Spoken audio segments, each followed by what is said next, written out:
Excretory system के बारे में हम लोग आज पढ़ रहे हैं। एक्सक्रीटरी सिस्टम क्या होता है? एक्सक्रीटरी सिस्टम का मतलब होता है उत्सर्जन। उत्सर्जन का अर्थ होता है वो हमारे शरीर के अंदर जितने भी नाइट्रोजन वेस्ट हैं, जो भी हमारे शरीर के अंदर काम का चीजें नहीं है, उसे शरीर से बाहर निकाल देना। इसे हम लोग कहते हैं क्या चीज? उत्सर्जन। ठीक है, नाइट्रोजन वेस्ट। अब यह मुख्यतः जो होता है ये नाइट्रोजन युक्त होता है। क्या चीज होता है वो? नाइट्रोजन युक्त होता है। इसका अर्थ होता है कि यह नाइट्रोजन युक्त जितने भी पदार्थ हैं शरीर से बाहर निष्कासित कर देना। निष्कासित का मतलब होता है बाहर निकाल देना। इसी प्रक्रिया को हम लोग क्या कहते हैं? Excretory system.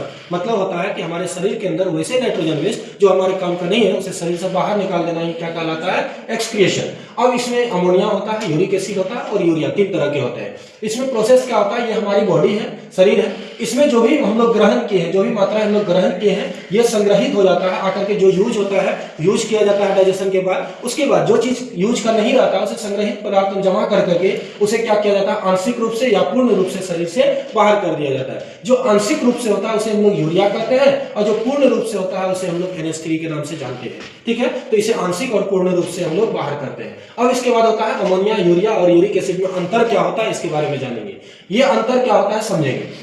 अगर घुलनशीलता की बात करें तो सबसे अत्यधिक होता है अमोनिया में, उनसे कम होता है आपको किस चीज में? यूरिया में, और सबसे कम होता है आपको यूरिक एसिड में। दूसरा, अगर विषैलापन करें, जहरीलापन या विषैलापन की बात करें तो सबसे ज्यादा होता है अमोनिया, उससे कम होता है बाबू क्या चीज? यूरिया, और सबसे कम जहरीला होता है यूरिक एसिड।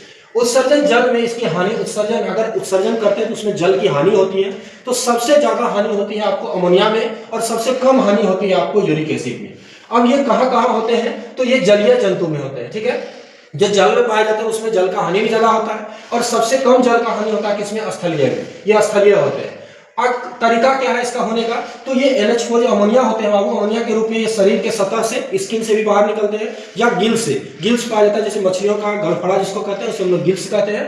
ये गिल्स के द्वारा भी होता है। दूसरा होता है NH3 का निर्माण होता है, ये हमारे शरीर में अर्निथक चक्र इसे हम लोग कहते हैं, उसके द्वारा यूरिया बनता है और यह ब्लड के द्वारा हमारे किडनी में चला जाता है और यह शरीर से बाहर हो जाता है। ये हम लोग में स्तनधारी में होता है, स्तनधारी में हम लोग आते हैं, तो हम लोगों में यही प्रक्रिया चलती है यूरिया वाला, है ना। इसके बाद जो आती है इसमें पेस्ट या छोटी छोटी गोलियों की तरह होती है जो कि कीट और पक्षियों में होता है, ये एक्सक्रीटरी प्रोडक्ट, है ना। इसके बाद हम लोग जानेंगे आगे कि किडनी क्या होता है, किडनी के बारे में। एक्सक्रीटरी सिस्टम में जितने भी अंग हैं इसके बारे में जानते हैं कि एक्सक्रीटरी सिस्टम में मुख्यतः जो मुख्य रोल निभाती है वो होती है किडनी।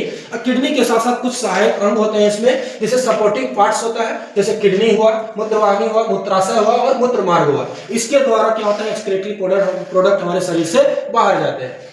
इसके लिए सबसे पहले क्या होता है? हमारे पास एक जोड़ा किडनी होता है। हमारे शरीर में एक जोड़े किडनी होते हैं, दो की संख्याएं होती है। इसकी बाहरी सतह जो होती है वो उत्तल होती है। उत्तल का अर्थ होता है उठा हुआ और अवतल का मतलब होता है धसा हुआ। तो बाहरी सतह जो होती है वो होती है उत्तल सतह और जो अंदर की धसी हुई सतह उसे हम लोग कहते हैं अवतल सतह। और इसकी जो बाहर की कैप्सूल होती है वो कैप्सूल की बनी होती है जिसे हम लोग रीनल कैप्सूल कहते हैं और यह कठोर होती है।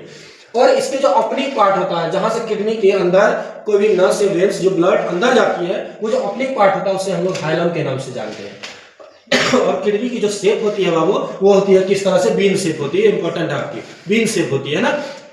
दूसरा होता है कि किडनी जो होता है एक जोड़ा होता है, इसकी ओरिजिन जो होती है वो मेसोडर्मल होती है। तीन तरह का हम बताए थे, एक्टोडर्म, मेसोडर्म, इंडोडर्म। तो किडनी जो बनी होती है वो मेसोडर्मल से होती है। इनकी साइज जो होती है 10 से 12 सेंटीमीटर होती है, जिसमें से लेंथ 5-7 सेंटीमीटर का इसकी विड्थ होती है और इसका जो थिकनेस होती है, मोटाई होती है 2 से 3 सेंटीमीटर। इनका वेट जो होता है वो लगभग 150 ग्राम के आसपास होता है। 150 ग्राम अप्रॉक्स इसकी वेट होती है किडनी का। कलर जो होता है वो रेडिश ब्राउन होता है। रेडिश ब्राउन लगभग ये वाली जो कलर आपको नहीं, इसमें से डार्क रेडिश ब्राउन कलर होती है। और ये जो प्रेजेंट होते हैं बाबू, ये प्रेजेंट होते हैं एब्डोमेन कैविटी। एब्डोमेन कैविटी क्या होता है? हम आपको बताए थे थोरेसिक कैविटी और एब्डोमेन कैविटी। बीच में हमारा पाया जाता है यहाँ पे क्या चीज? डायफ्राम। डायफ्राम के ऊपर वाला पार्ट को हम लोग कहते हैं क्या चीज? Thoracic cavity. और डायफ्राम के नीचे वाले पार्ट को हम लोग कहते हैं एब्डोमेन कैविटी, जिसमें हमारा स्टमक पाया जाता है और हमारी किडनी पाई जाती है। और यह जो पाया जाता है वो T12 से L3 के बीच में ये किडनी पाया जाता है। कहने का अर्थ है ये वाला जो ऊपरी पार्ट होगा इसका, ये हमारा क्या चीज होगा? T12। और जो निचली वाली पार्ट होगी यहाँ पे पाया जाएगा L3। मास्टर जी, इसी के बीच में हमारा ये किडनी पाया जाता है। इसके आगे हम लोग अब जानेंगे आगे नेक्स्ट की किडनी के पार्ट्स क्या होते हैं, वो नेक्स्ट क्लास में हम लोग जानेंगे।